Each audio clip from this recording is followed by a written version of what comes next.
already guilty. My name is Darius Holloway, and the day my wife said, "My therapist says you're the source of my anxiety," I did not argue, raise my voice, or ask for one more chance to be understood. I nodded, said, "I understand," and pulled my Old Navy duffel from the top shelf of the hall closet. The zipper sounded louder than it should have in our condo on the northwest side of Detroit. Outside, sleet tapped the windows. Inside, my wife, Imani, stood in wool socks by the dining table, one hand resting on a mug of peppermint tea like she had practiced a speech in the mirror and expected a different ending. We had been married 6 years, together for 9, and before things started cracking, our life had the ordinary shape I thought meant safety. We bought peaches from the Eastern market on Saturdays in summer. We argued every December about whether my mother's candied yams were too sweet, then ate 2 servings anyway. I polished my shoes every Sunday night with my grandfather's horsehair brush because he taught me that a man's habits should calm him, not impress strangers. Imani teased me about that brush, calling it my little ceremonial object. She was a district grant writer then, sharp with deadlines, always drinking sparkling water from a mason jar, like it made office life less depressing. If you already feel that something is off in this marriage, hit like right now. And if you have ever seen somebody twist honesty into control, share this story with someone who will understand it. Subscribe for more original relationship drama stories where the truth comes out one choice at a time. She started therapy after a rough fall. Her boss changed. 2 grant proposals got rejected, and her younger sister moved to Phoenix without telling the family until a week before. I was the one who found her therapist, or at least a clinic. I sat at our kitchen island one October evening, laptop open beside a half-cut butternut squash, reading insurance listings while she cried quietly into a dish towel because she said she could not think straight. "You should talk to somebody who isn't me," I told her, not because I don't care, because I do. She took my hand. "Thank you for not making me feel crazy." Back then, that was true. The first month, therapy seemed to help. She came home steadier. She started sleeping through the night. She even laughed more. She bought a clay incense holder from a little shop in Ferndale and began lighting sandalwood after her sessions, saying the smell helped her settle. She talked about grounding, nervous system regulation, and naming emotions before they turned into behavior. I liked that language because it gave shape to things I had only ever carried in my chest. I work with imaging equipment for a hospital network, driving between clinics, fixing what people depend on but do not usually notice until it stops working. I understand maintenance. I thought therapy was maintenance. Then it shifted so slowly I almost respected the precision of it. One evening in January, I asked whether she had paid the water bill because I was already late on my own errands and did not want us hit with a fee. She looked up from her laptop and said, "My therapist says your tone gets managerial when money comes up." I laughed because I thought she was joking. She was not. A week later, I asked if her cousin would still stay with us over President's Day weekend, and she said, "It spikes my anxiety when you need itineraries for everything." That word started showing up like mildew. Anxiety. Everything fed it. Everything was because of me. I tried to adjust. I am not proud of how quickly I started editing myself, but I did. I softened questions until they barely counted as questions. I stopped mentioning the dishes when they sat overnight. I stopped asking when she would be home if she said she was meeting friends after work. I even stopped reaching for her shoulder in passing, because once, when I touched her while she was reading, she flinched and said, "See? That. You do not announce yourself." She made it sound clinical, not cruel. Clinical is harder to fight because it wears the clothes of reason. My first real warning should have been the couples therapy conversation. It happened in late February after we spent 20 minutes discussing whether my asking her to lock the back door at night was control-based communication. I sat at the edge of the bed, tired in a way sleep does not fix, and said, "Then let's go together. If I'm doing harm, I want to hear it with you, not secondhand."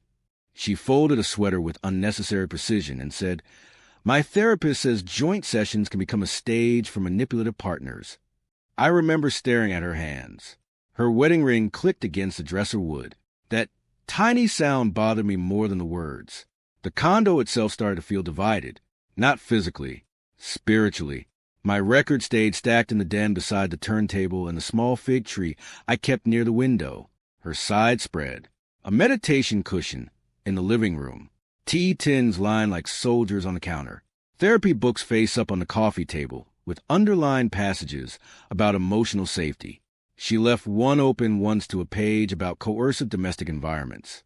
I stood there in my own kitchen reading a paragraph that sounded like a stranger had written a summary of me after watching only my silences. I shut the book and went to buy catfish from the corner market, though I had no appetite left. Imani's mother, Celeste, did not help. Celeste had church queen posture, expensive perfume, and a way of asking questions that already carried the answer she preferred. "How's my girl doing?" she would ask on speakerphone, and before Imani could answer, Celeste would say, "She has to protect her peace." Sensitive women always marry practical men and then suffer for it. I used to let that roll pass because older folks have their own private movies playing, and you cannot jump into every frame. But when I heard my own marriage being narrated that way, I realized people had been writing me into a role I had not auditioned for. Still, I made a choice that could have changed everything. I could have pushed harder. I could have demanded we sit down with somebody neutral, called out the language, insisted on the facts of our life instead of the story hardening around me. I did not. I chose restraint because my father used to say arguments held after midnight collect lies like lint. I thought patience would lower the temperature. I thought love looked like not forcing a person who was already frayed. What I did not understand is that silence can be misread as consent by someone who needs you guilty. Around the same time, she got close to a man named Niles. I heard his name first the way you hear a radio in another room, just enough to notice the station. He worked with her on some arts and wellness grant initiatives tied to schools and community centers. He had ideas about trauma-informed spaces. He wore scarves indoors, according to Imani, and she laughed when she told me that. But it was a soft laugh, indulgent. Then his name kept appearing. Niles loved a certain documentary. Niles had this tea from a place in Ann Arbor. Niles said school funding language was built to humiliate poor communities. Niles, Niles, Niles. I did not go jealous right away because I am not built like that. I grew up in a house where accusations were a kind of weather. My father questioned everything after my aunt cheated on him and moved to Ohio with a deacon nobody liked. I promised myself early that I would not suspect my religion. So when Imani came home later and later from project meetings, I chose trust. When she took her phone into the bathroom, I called it privacy.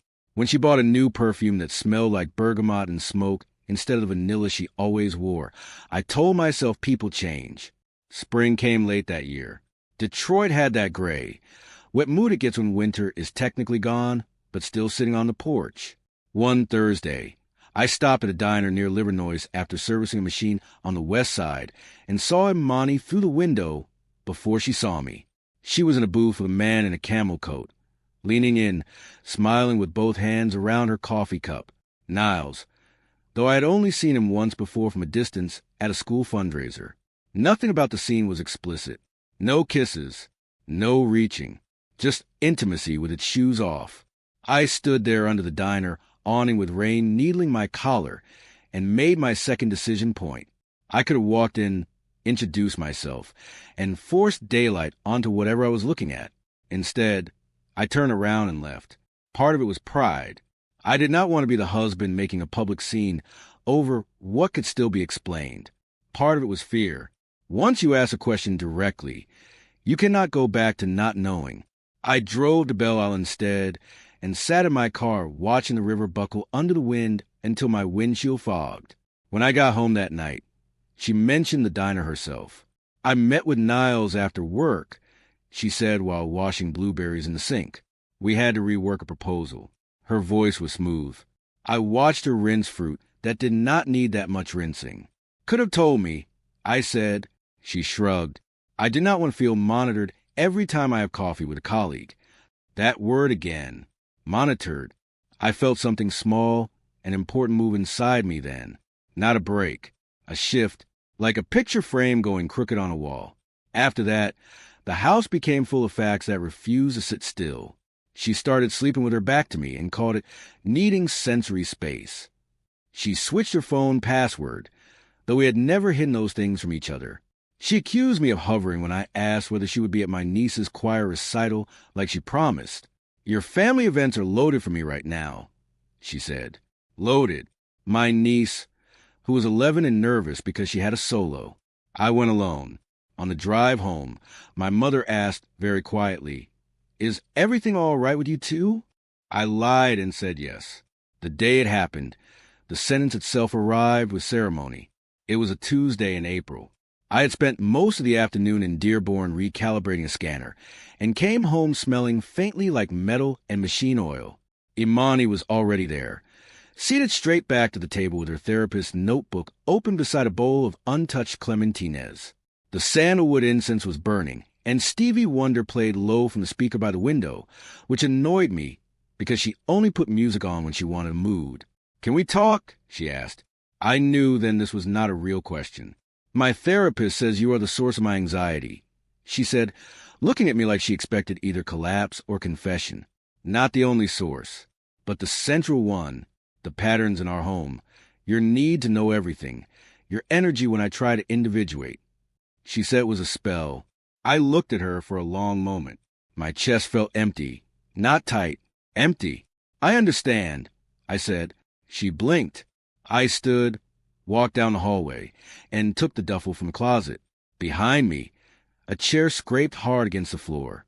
"What are you doing?" she asked. Her voice cracked on the last word. "Leaving," I said. "You just told me my presence harms your peace. I'm not staying somewhere. I'm being framed as a symptom." She followed me into the bedroom. "That is not what this means." I folded T-shirts without hurry. "Then say what it means." She did not. Instead, she said, "This is exactly the kind of dramatic reaction my therapist warned me about." I paused with one of my church shirts in my hands and almost laughed, not because it was funny, because the script was so ready. "Maybe," I said. "Still leaving." I packed enough for a week. Clothes, chargers, shaving kit, laptop, the leather folder with my passport and work documents, and the horsehair brush my grandfather left me. I left the records because I suddenly could not bear to watch her stand over them while I chose which pieces of myself were portable. In the kitchen, I wrote a note on the back of a receipt from a hardware store. "You said I am the source of your anxiety. I am. Removing myself. I will return Saturday at noon for the rest, with company. Please be out."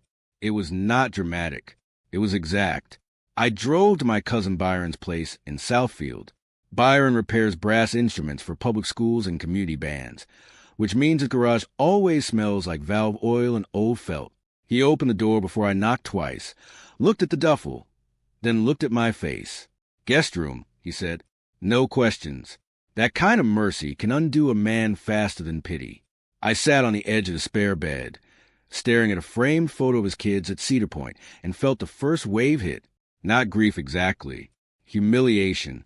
I had been translated in my own marriage and handed back to myself in a language I did not speak.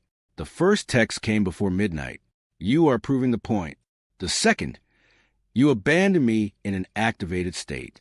Then a cluster of them by dawn. "Where's the folder with the insurance forms?" "Did you pay for the electric?" I cannot access the shared calendar. By lunchtime. How do you expect me to manage this place alone? That last one sat on my screen while Byron stood at the stove making eggs in a cast-iron skillet. "Are you all right?" he asked. "I think so," I said. He slid a plate toward me. "Then do not answer from injury. That's how people recruit you back into confusion." He was right. I handled most of the household administration because Imani said those details made her mind race. I had set up auto pay, tracked maintenance dates, renewed tags, organized tax documents in label folders. Not because she was helpless, because marriage is often a division of labor, and I was better at systems. Now the systems themselves had become leveraged. She sent 3 more texts asking for passwords, then one asking whether I had intentionally taken a checkbook to destabilize her. I stared at that word until my ears got hot. Destabilize. I had left her a stocked fridge, paid bills through the month, and walked out without a fight. Still, I was a danger. Saturday, I returned with Byron, and 2 storage bins. She was home. Of course she was home. She had done her makeup carefully. The soft gold shadow she wore to weddings and interviews, and she had on the green knit dress I bought her in Chicago the first year we were married. There were fresh tulips on the table. For a second, the whole condo looked like a version of our life arranged for guests. "Can we please talk before you do this?" she asked. "I am doing it," I said. Talking did not save us from arriving here. As I packed books, framed photos, my turntable, and the Dutch oven my aunt bought us as a housewarming gift, she moved through strategies like she was trying keys on a ring. Tears, anger, nostalgia, theory. You always leave when things get hard.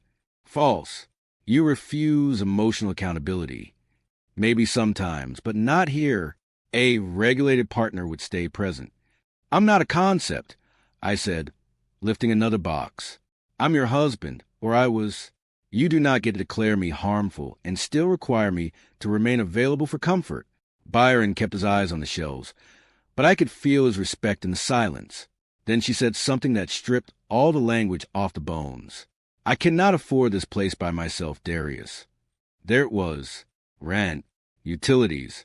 The lifestyle she had argued was not my business to discuss when I suggested downsizing 2 months earlier. "Then you should make choices based on what you can carry," I said. She stared at me like cruelty had entered the room, but it was only arithmetic. As we loaded the last bin, she grabbed my forearm. "You are overreacting." I looked at her hand, then at her face. "No," I said, "I am finally reacting at the right volume." For 3 days after that, the messages swung between apology and accusation. She sent a photo of our wedding program from the church in Cleveland, where we married under white lilies and old stained glass. She sent, "I miss who we are when you are not defensive." Then, an hour later, "You have created financial hardship and emotional harm." Celeste called twice and left a voicemail polished enough to sound rehearsed. A real man does not retreat when his wife is struggling. I deleted it. My mother, meanwhile, came by Byron's with banana pudding and did not ask for details until I volunteered them. When I finished, she only said, "You stayed too long in a story that made you smaller." The cheating became undeniable in a way that almost embarrassed me for all the care I had taken not to assume it. A friend from the district, a woman named Rochelle, whose son I once helped with a robotics project, called me on a Wednesday evening. "I do not want to be messy," she said, which is how messy truths often arrive. "But people have been noticing Imani and that arts fellow. They left a fundraiser together last month. Twice, actually. I thought maybe you knew." I thanked her and sat in Byron's backyard listening to a neighbor's wind chimes knock against each other, while shame moved to me like cold water. I still did not confront Imani with the affair. That surprises people when they hear this story. They think betrayal deserves a dramatic naming. Some grand moment where lies are dragged into light. Maybe, but by then I was learning that not every truth needs my performance to become real. I already had enough. The therapy language, the gaslighting, the financial panic, the emotional whiplash. Whether she had kissed Niles first of March or April did not change what I needed to do next. So I made the quieter choice. I called a lawyer Byron knew from church, asked how to separate finances cleanly, and started documenting everything. That was when I found out how much of our life I had been subsidizing while being accused of power. Not because I was secretly checking up on her, because lawyers ask for numbers, and numbers do not care about narratives. Her personal card had charges from a boutique hotel in Royal Oak on a Thursday afternoon. She claimed to be at a planning retreat. Restaurant tabs for 2 at places she, and I never went because she called them overpriced. A pottery studio invoice for a couple's workshop. Couples. The word stared back at me from the statement until I had to set the paper down. The divorce filing did not happen overnight. Real life rarely moves at the speed wounded pride wants. First, there were logistics. I found a small brick apartment in Oak Park over a barber shop where the clippers hummed from morning till evening and old men debated sports at the bus stop like Parliament. I took only what was mine and split shared property without games. I kept records, not trophies. I changed direct deposits, updated beneficiaries, forwarded my mail, and let my attorney send the formal communication. Every practical step hurt in its own way because each one admitted this was no longer weather. It was the climate. Imani reacted badly to the process because the process does not flatter feelings. Once the attorney letter arrived, she sent a 6-paragraph email saying legal action was an aggressive masculine escalation. Then another saying she had only leaned on Niles emotionally because I had become unavailable. That phrase almost pulled me back into defending myself. Almost. But I had spent too many nights explaining my own decency to someone invested in misreading it. I forwarded the email to my attorney and went to work. That day I serviced equipment at a clinic in Hamtramck, then bought kielbasa and mustard from a corner store, even though I had gone in only for water. Grief makes you wander. Summer rolled in heavy and loud. The city smelled like pavement after rain, charcoal smoke from park grills, and hot engines at stoplights. Through mutual friends and the ordinary leakiness of communities, I learned that Niles had not become the safe landing Imani expected. He liked intensity in small doses, not bills, not consequences, not a woman still calling her husband a villain while asking him to cover the internet. By June, Niles had needed space. That phrase reached me secondhand while I was at a Tigers game with Byron and his boys. I felt no triumph, just a tired kind of symmetry. The real consequences for her came slower and deeper. Her district contract was not renewed after she missed deadlines on a summer program grant. Rochelle later told me Imani had been showing up late, crying in meetings, blaming stress. Celeste had to co-sign a short-term rental after the condo went on the market because Imani could not keep up with a loan. The condo sold at a bad time and barely covered what needed covering. All those months of calling me controlling for asking about budgets. And now budgets were the only thing in the room that would answer back. Cause and effect has no bedside manner. One August morning, I found one of my old records still in a sleeve I had missed, tucked inside a storage bin. John Coltrane blue cover, slight warp on one edge. I sat on the floor of my apartment, turning it over in my hands, and realized I was no longer waiting for an apology to release me. That might have been the biggest change. At first, I wanted her to understand what she had done. Later, I wanted witnesses. By then, I wanted peace that did not depend on her inside arriving on schedule. So I started building a life that did not reference her at every corner. I got my own therapist, too. A black woman in her 50s with silver locks and a voice so steady it made lying feel pointless. In our second session, she said, "You are not only grieving betrayal, you are grieving misrepresentation." That landed harder than anything. Because yes, she cheated. Yes, she manipulated. But what ate at me most was how I had been recast from husband to hazard using the language of healing. I had nearly accepted it because I respect mental health work and did not want to become the man dismissing a woman's pain. She nodded and said, "Respect should not require self-erasure." The divorce was finalized in November. No screaming courtroom scene. No cinematic collapse. Just signatures, disclosures, negotiation, and a judge who probably saw 10 versions of our story every month. Outside the courthouse, the air had that iron smell winter brings before snow. I sat in my car for a while with the heater running, looking at my hands on the steering wheel. They looked older, calmer too. I called my mother. "It's done," I said. She exhaled long and softly. "Come Sunday," she said, "I'm making gumbo." Families do not solve your life, but a bowl placed in front of you by somebody who loves you can remind you that endings are survivable.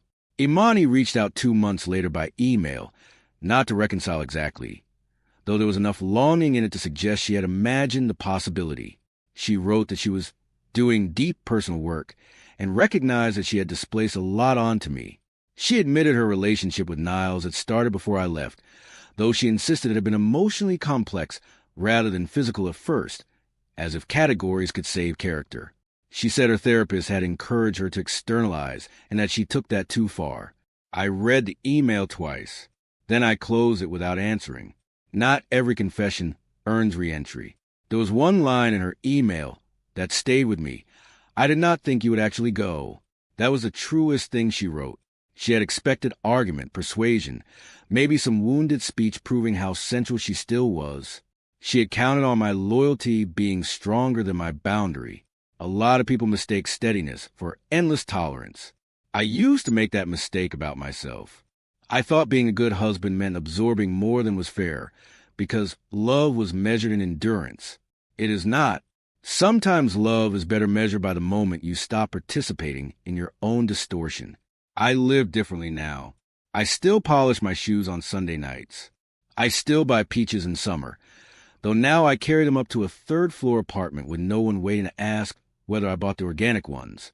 I joined a Saturday morning walking group that meets near the river and somehow ended up learning everybody's business by week 3. I started cooking again for pleasure instead of tension management. Red lentil soup when it rains. Smothered turkey wings on long weekends. Cornbread in my cast-iron skillet while Sam Cooke plays through the apartment. Life does not announce when it has become peaceful. It just stops flinching. A year after I left, I ran into Celeste at a grocery store in Southfield. She was near the floral section, comparing prices on hydrangeas. We had not spoken since the paperwork. She looked at me the way people do when pride has been forced to share a seat with reality. "How have you been?" she asked. "Well," I said and meant it. She nodded, then said, "Imani is still trying to make sense of everything." I almost let that pass. Then I said, "Sense starts where blame ends." Not sharp, not cruel, just true. She looked away first. I tell this story now because people hear the sentence my wife used and focus on the insult. That was not the deepest wound. The deepest wound was being invited to doubt my own character every day until leaving felt like proof against me. The cheating hurt, yes. So did the money, the lies, the man with the scars and theories. But the real danger was how close I came to defending myself forever to somebody committed to misunderstanding me. There are prisons without locks. Some are built from accusations you keep trying to answer long after you should have walked outside. So when I think back to that Tuesday, to the peppermint tea cooling beside her elbow, the sleet at the windows, the practiced steadiness in her voice, I do not hear her sentence as the end of my marriage anymore. I hear it as a moment the fog lifted just enough for me to choose myself without theatrics. I understand. That was all I said. It sounded small. It changed everything. Because understanding is not always agreement. Sometimes it is recognizing that another person has handed you the final evidence that staying would cost more than leaving. And that is the part worth carrying away from this one. The damage did not begin with Niles or even with the cheating. It began when ordinary care was recast as control, when therapy became a borrowed gavel, and when I ignored what I felt at that diner, because I wanted peace more than clarity. Leaving did not fix every hurt at once, but it stopped the bleeding. Boundaries are not revenge. They are the point where your life stops being available for somebody else's confusion to spend. If this story made you think about boundaries, betrayal, and the moment a person finally stops explaining themselves, like this video and share it with somebody who needs that reminder. Subscribe for more original first-person drama stories with real consequences, emotional twists, and endings that stay with you. The end.